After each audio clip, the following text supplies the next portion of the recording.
Welcome to the Box Score Sports Podcast.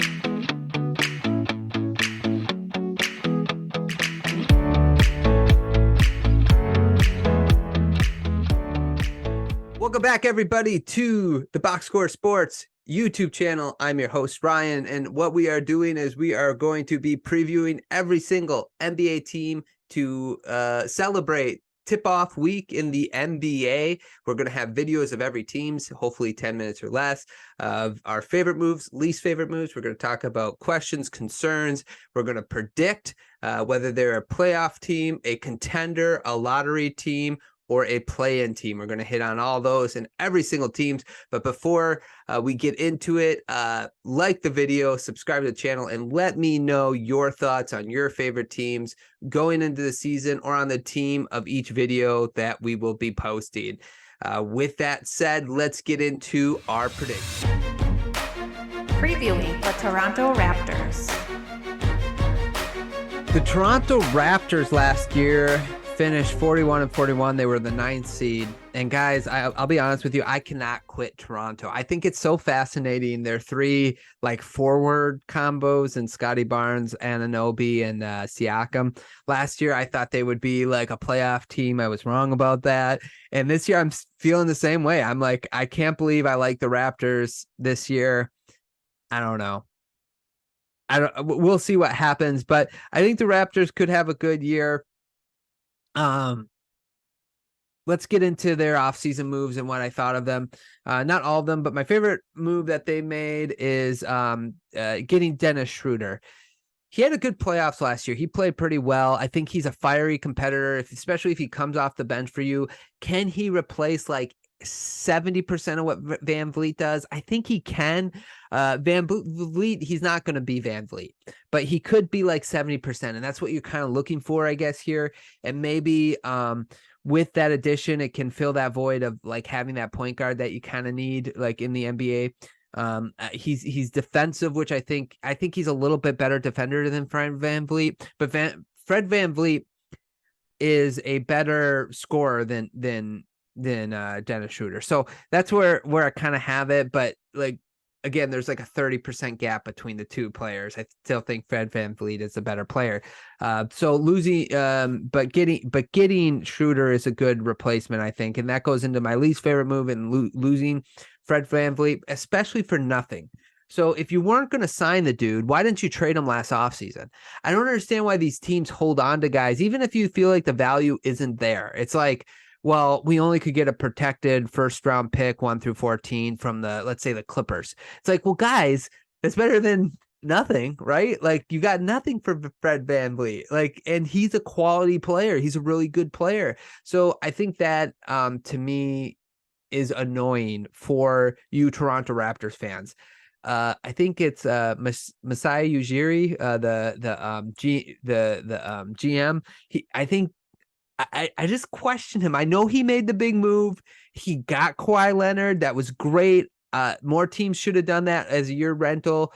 A lot of teams were a little nervous, right, about doing that. But I think that he made a good move. But since then, it's just I just don't know.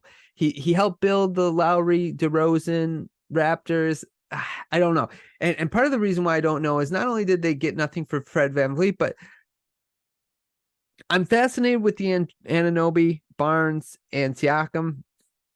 But if it's true that you would not trade OG Anunoby for the number 3 pick to get Scoot Henderson and pair Scoot with Barnes and Siakam, I think that's ridiculous. I'm going to be honest with you guys. I don't know. I just think that's ridiculous. The OG is an instance where the team overvalues their own asset. And then what's going to eventually happen is what happens with every other player where they overvalue their own asset. They're going to get pennies on the dollar for him because they can't find anybody who wants him because you wanted 3 first-round picks for the dude. He's not worth 3 first-round picks. So I'm a little nervous for you Raptor fans in that regard. It's if you think he's worth more than the 3rd overall pick, which will give you a possible generational point guard that everybody's raving about, I don't know what your priorities are there. So Anunoby is good. He's a really good player, but I don't know if he's that good of a player to fetch you 3 first-round picks. And maybe it's like the Rudy Gobert market has these GMs thinking that they can get a ton of picks, but the teams that would want Anunoby don't have a lot of picks anymore. They already spent all their picks on all these other players. So I don't know. I can't fathom that. Anunoby's, I just don't think is that good. Tell me if I'm wrong, Raptors fans. Maybe I'm missing something. I don't know. Biggest question for them is the head coach, Darko. I think he'll figure it out, but he has to figure out the Siakam, Scotty Barnes, and the Anunoby, those 3, especially if you're going to build around those 3. Now, here's the thing. It doesn't mean that they can't trade one of the 3. And if I wouldn't even trade Anunoby. I think I'd go Siakam because Siakam's a little bit older than those 3 if you're going to trade one of them. And hopefully you could get a really good player, right, with those other 2 that you have left. But I don't know, like, we got to see him figure it out. That's the point. Can he figure those 3 out together? If not, then the next question, are they willing to reset? Are they willing to, like, let's make a youth movement type thing? You got Pirtle. He would have some trade value. You have Siakam and you have OG. You keep Barnes. Can you reset around Scotty Barnes? That would also be fairly interesting if they did that.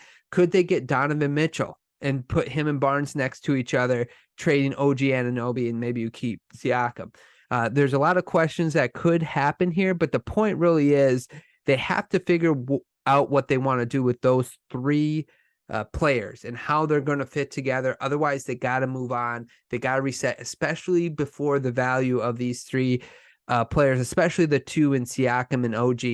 You don't want those to plummet. You want to get, even if it's 75 cents on the dollar, that's better than what, like, for instance, the 76ers are going to get for Harden.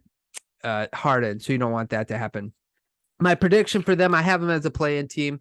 I just can't quit them. I think they're a good team. I want to give this head coach a shot.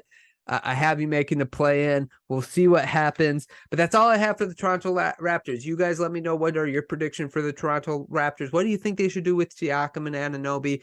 How do you think this team should be built? Who should they go after? Let me know in the comments down below. Thanks so much for listening. Like the video, subscribe to the channel, and we'll talk to you guys soon.